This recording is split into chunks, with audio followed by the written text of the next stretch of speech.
So this video is for page 22 in your sequence packet. There's a do now question, so pause it, try the do now, and then when you're ready, hit play and you can hear the explanation and see the answers to check your work. The number of miles run per week for two plans are plotted below. Determine which plan would be considered arithmetic and explain. So when I see the phrase arithmetic, I'm thinking linear function, constant rate of change, all of those vocabulary words, common difference. So in looking at Josh's plan and Jillian's plan, I want to know which one is linear. So that would be Jillian's plan.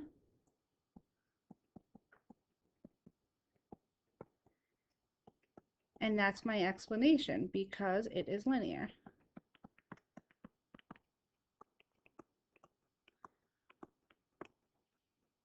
Part B, write a recursive formula for this plan. So remember, for a recursive formula, I need two pieces. I need a starting term, and then I need a formula that contains the previous term. So the starting term is easy because if you notice at the bottom, those are my n, my number of weeks. So this here is a sub 1, which is 10. And then to write the formula, I need to know the pattern. So what's happening? So I'm just going to create a little table, n, a sub n, which is really our x, y. And these go 1, 2, 3, 4, 5, 6, and so on. So my first term is 10, then I have 11, 12, 13. So what's happening? I'm adding 1 every single time. So that means I'm taking the previous term and I'm adding 1.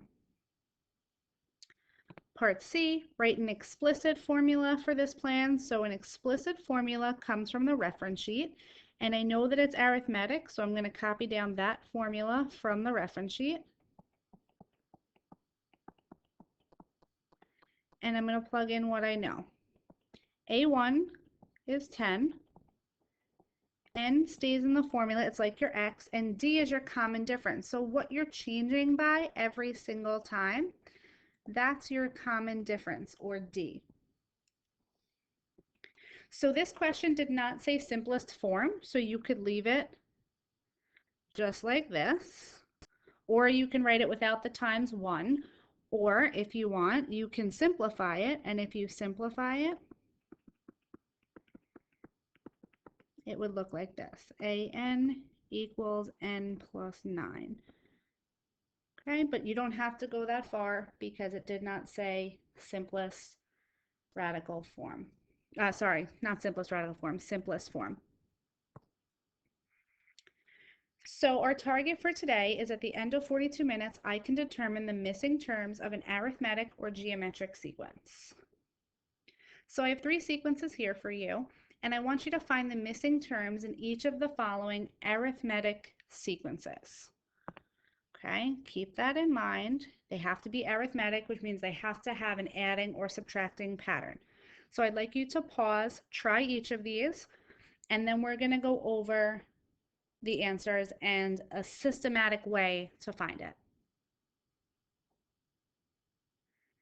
So each of these sequences may have been easy at this point to figure out the missing terms, but that's not always going to be the case. So I want to come up with a system or a rule for how to find them. So I know that if I have an arithmetic sequence, it has a common difference.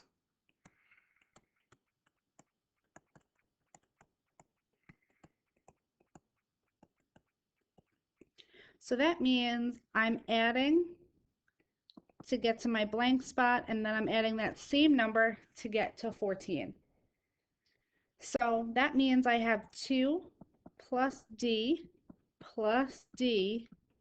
equals 14. And this is really 2D. So it's 2 plus 2D equals 14. And then I'm just going to solve for D. So I'm going to subtract 2 on both sides. I'm going to get 2D equals 12, divide by 2, and D equals 6. So that means I'm adding 6 every time. So 2 plus 6, now I know that, gives me 8. and then 8 plus 6 again. Now that I know, that should give me 14, and it works. So my missing term was 8, which you were probably able to figure out on your own before I gave you the formula or the equation to do it. So keeping that in mind, I want to try B and C the same way that I just did it, even if you already found the answers. So here I'm going to go plus D, and then plus D. So take a minute, pause the video, and see if you can come up with the equation on your own. So your equation should be 3, which is my starting term over here, plus 3D equals 12. And then when I solve that, I'm going to get 3D equals 9 and D equals 3. So when I'm filling in my missing terms, 3 plus 3 is 6, 6 plus 3 is 9, 9 plus 3 is 12, which is what I was supposed to get, so I know that it works. So pause the video, try part C completely on your own, and then hit play when you're ready to check your work.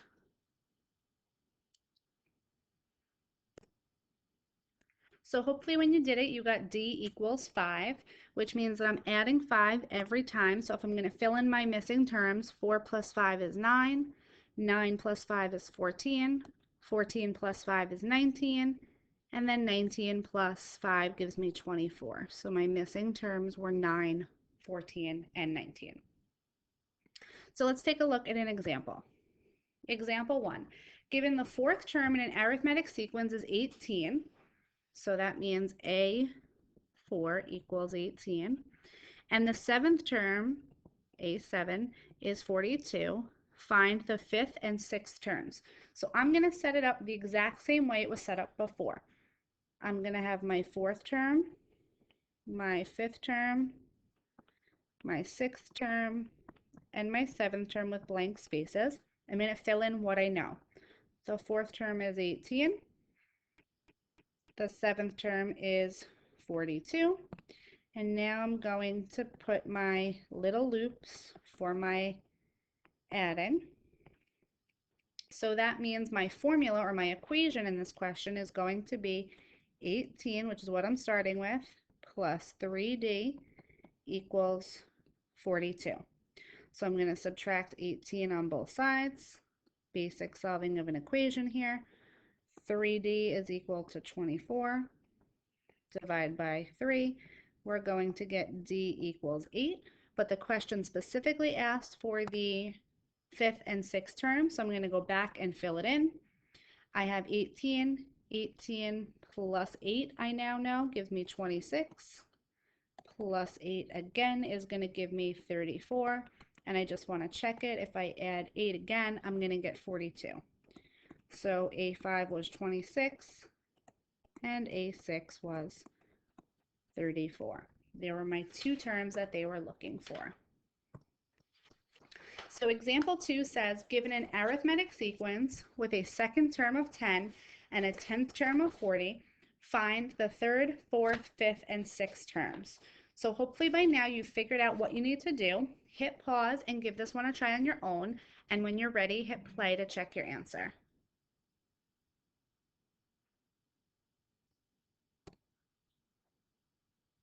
So here I have my information organized and my equation already set up. And now I'm just going to solve my equation.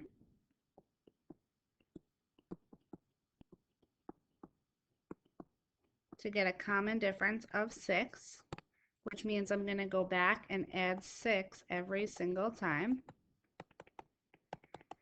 And I am going to get the terms 16, 22, 28, and 34. If you want to label them specifically, A3 is 16, A4 is 22, A5 is 28, and A6 was 34. So that's arithmetic sequences, and now we're going to jump into geometric. So recall, find the missing terms in each of the following geometric sequences. So now it's important that we're talking about geometric, so I'm thinking about a multiplying or dividing pattern. and I'm going to be having a common ratio this time. So same thing as before, hit pause on the video, see if you can figure out the missing terms, and then we will go through the procedure or the equation that you can use to do for some more difficult ones, like perhaps part C, because there's some bigger numbers involved there. So I'm assuming that A was probably the easiest for you. You should realize that the missing term, hopefully you got, was 8.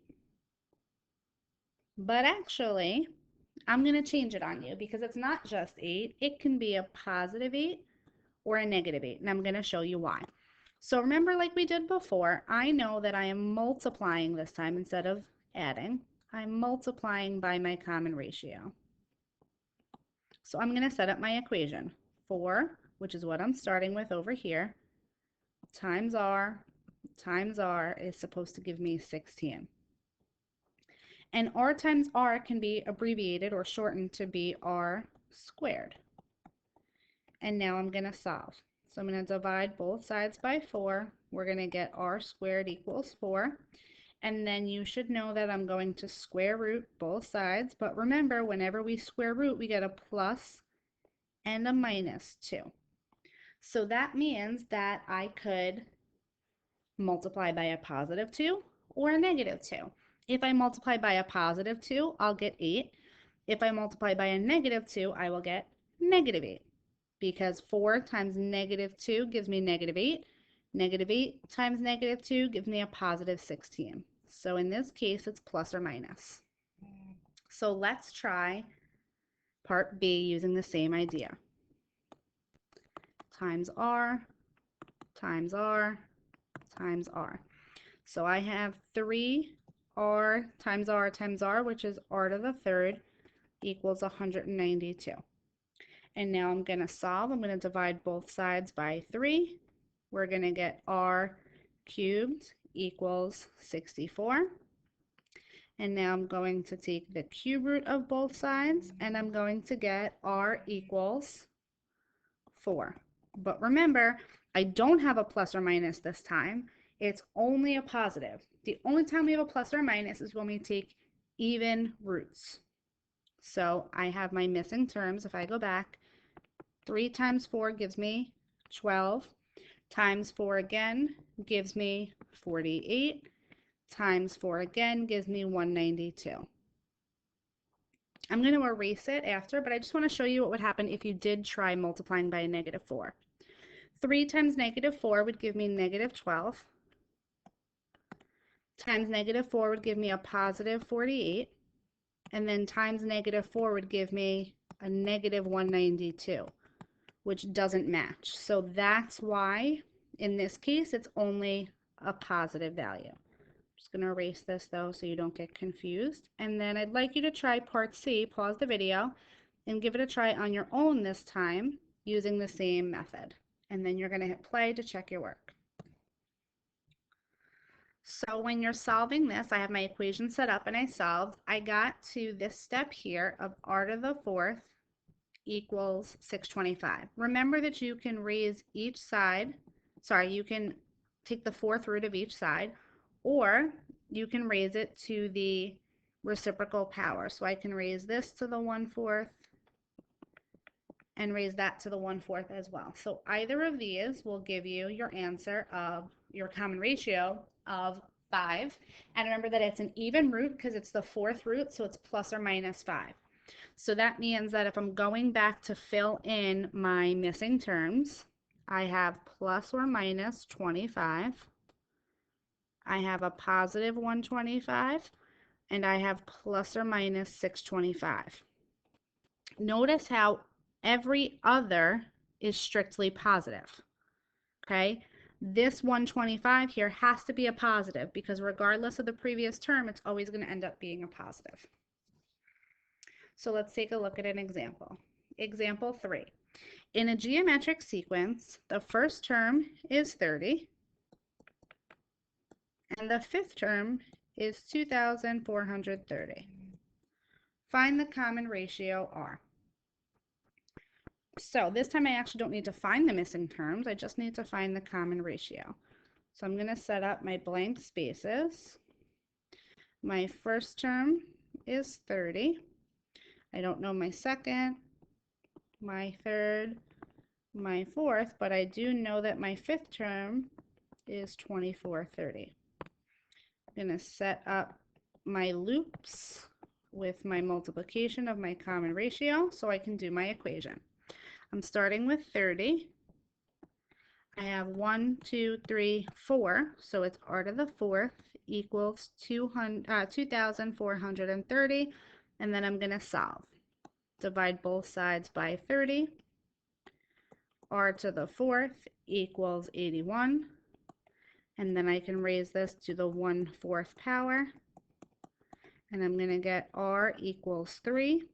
Remember that this is power over root, so the root is the denominator, and because my root is even, that means I need the plus or minus 3. And that's all they were looking for in this case. Example 4. In a geometric sequence, the first term is 30 and the fifth term is 180. Find the exact value of the common ratio r. So exact value, remember that this means no decimals. We've seen this a lot. We've seen it with trig, we've seen it with logs, things like that. So pause the video, give this one a try on your own, and then check your work. So here's the answer for example 4. Hopefully you set up your work like I have. You wrote your equation, solved for r. They want an exact value, so I left it as either a radical or an exponent, a fractional exponent, and make sure that you have the plus and minus. So now we're going to jump into some Regents questions, and there are 3 of them here that I recommend that at this point you stop the video or pause it and try each of them completely on your own first, and then when you're ready to check your work, hit play to watch the explanation of each of them. Number 1. The 8th and 10th term of a sequence are 64 and 100. If the sequence is either arithmetic or geometric, the 9th term cannot be. So I'm going to start with setting up my blank spaces. I have my 8th term, my 9th term, and my 10th term. I have 64 and I have 100. And I know that I'm going to have 2 loops, but it says arithmetic or geometric. So I'm going to start with geometric, which means I would be multiplying by r. So my equation would be 64r squared equals 100. Divide by 64. I'm going to get r squared equals 25 over 16. I put it back as a fraction just to make it easier. And then I'm going to square root each side. And I'm going to get r equals plus and minus. I put it back as a fraction again, 5/4. So let me just show you those calculations on the calculator. I have 100 divided by 64. Math, enter, enter to keep it as a fraction. Then I square rooted that answer, and it kept it as a fraction for me. If for some reason it didn't, you would just hit math, enter, enter again. So to find that missing term, the 9th term, I'm going to do 64 times 5/4.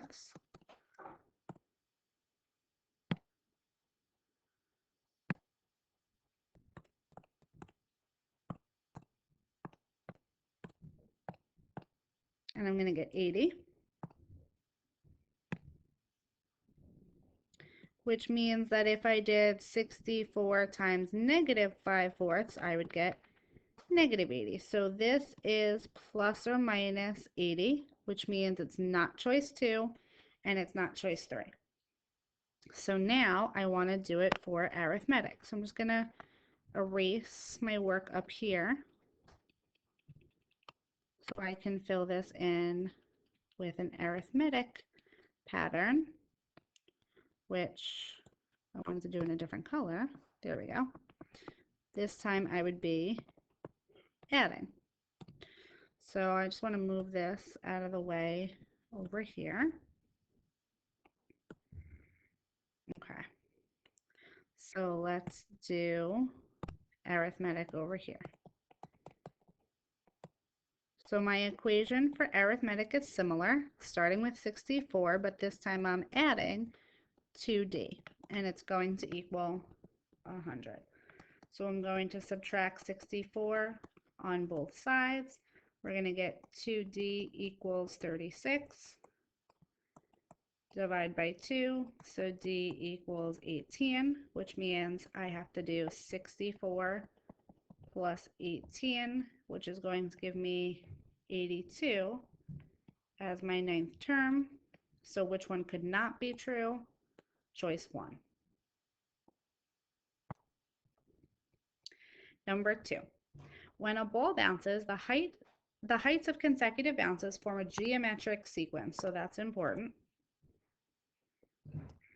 The height of the first bounce is 121 centimeters, and the height of the third bounce is 64 centimeters. To the nearest centimeter, so I have some rounding directions, what is the height of the fifth bounce?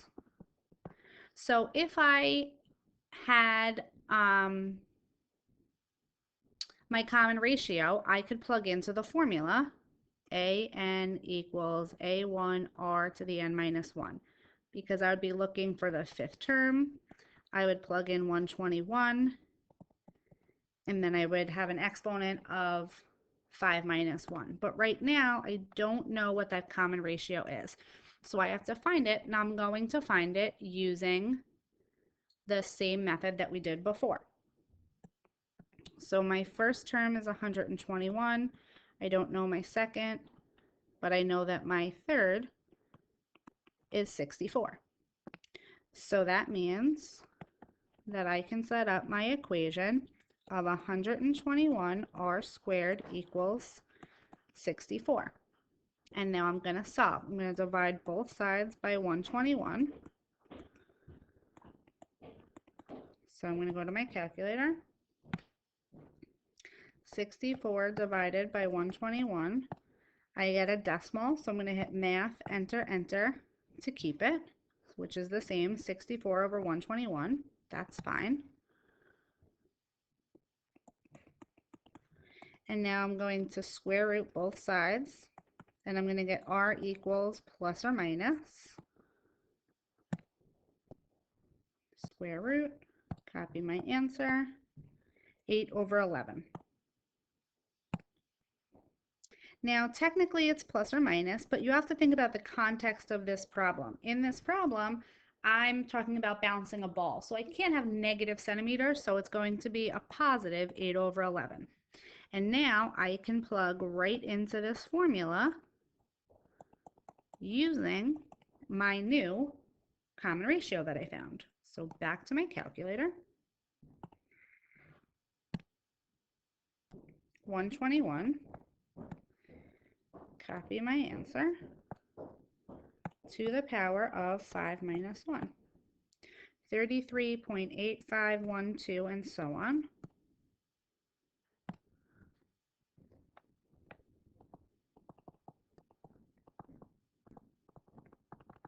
They said nearest centimeter, so that's a whole number. So I'm going to my first decimal. It tells me to round up, so I have 34. Now, if you wanted to not use the formula, you could find your fourth and fifth term by multiplying by the 8 over 11 now that we know our common ratio if you wanted to, but I think that the formula is just easier, especially since it's on the reference sheet. All right, here we go. Last question. Simon lost his library card and has an overdue library book. When the book was 5 days late, he owed $2.25 to replace his library card and pay the fine for the overdue book. When the book was 21 days late, he owed $6.25 to replace his library card and pay the fine for the overdue book. Suppose that the total number Simon owes when a book is n days late can be determined by an arithmetic sequence. Determine a formula for a sub n, the nth term of this sequence. So if it's an arithmetic sequence, that means I have my formula from my reference sheet, which I'm going to copy down, and I'm going to go to plug in. A1, I don't know. They did tell me when it's 5 days late, it's 225. So that's A5. And when it's 21 days late, it's 625. So that's the 21st term. But they didn't tell me anything about the first term. So I'm going to leave that blank for right now. N always stays in the formula. And I don't know D right now either. So right now I have 2 question marks. So I know that I can find D if I use the format that we've been using in the rest of this lesson. So I'm going to set up my blank spaces. My 5th term is 225. Then I would have my 6th term, my 7th term, and so on until I got to my 21st term of $6.25.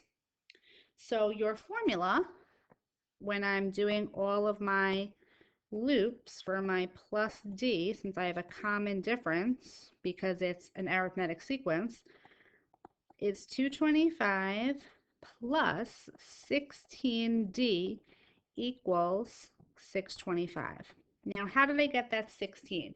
You can count on your fingers to get from 5 to 21 if you want, or you can subtract. So now I'm going to solve for D. So I'm going to subtract 225 on both sides. We're going to get 16D equals 4. Divide by 16 on both sides, and you should get D equals 0.25. So now I can fill that in over here. So I have a n equals still a blank space plus n minus 1 times 0.25. So now I need to find a1. So you can, if you want, work backwards and just instead of adding D, we're going to subtract D each time. So you can either do it by hand or you can set up a little formula. I'm going to set up a little formula first. A1 is going to be my 5th term, which I know, minus how many loops? 4 loops. So A1 is going to be 225 minus 4 times 25. This whole thing can go right in the calculator, and you'll get 125. Now you also could set up blank spaces again. So this is my 1st term, 2nd term, 3rd term, 4th term, my 5th term, which we know. I'm subtracting 25 cents every time if you wanted to.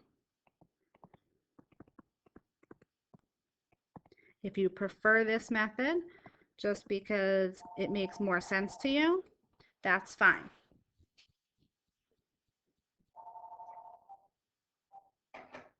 So either way, you're going to end up with 1.25. So now I'm going to go back to the question. It said determine a formula. So we already did that. We filled everything in nice and neatly. It did not ask for you to put it in simplest form, so I would leave it just like that. Part B.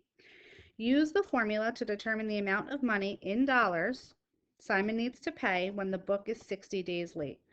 So this means that n equals 60. I'm going to start by writing down my formula from part A.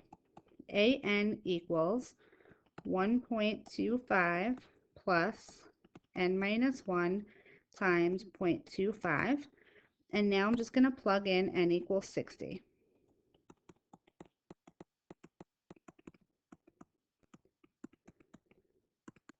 And then I'm going to go to my calculator and type that all in the home screen. 1.25 plus 60 minus 1 times 0.25, and I'm going to get 16. So it's going to cost Simon $16.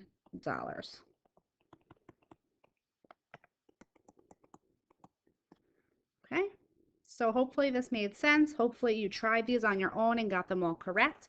You're now going to do the practice questions on the next two pages, pages 25 and 26, numbers 4 through 10, to submit your answers.